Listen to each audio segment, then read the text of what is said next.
స్వాతంత్ర దినోత్సవ శుభాకాంక్షలు.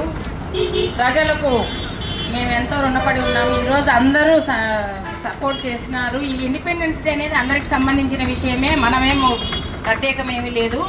కాకపోతే అందరూ ఇంక్లూడ్ కావాలంటే ఇలాంటి కొన్ని కార్యక్రమాల్లో ఈ ఇండిపెండెన్స్ డే రోజు జనవరి 26 ఇలాంటి రోజులలో మనం సెలబ్రేట్ చేసుకుంటే చిన్నపిల్లల్లో కూడా కొంత ఉత్సాహము, ప్రజలలో చైతన్యం కలుగుతుందని, దేశం మీద దేశభక్తి కూడా పెంపొందుతుందని, ప్రజల్లో కూడా ఈ ఉత్సాహంతో మరింత ముందుకు సాగుతారని ఆశిస్తూ క్లబ్ ప్రెసిడెంట్ భారతి.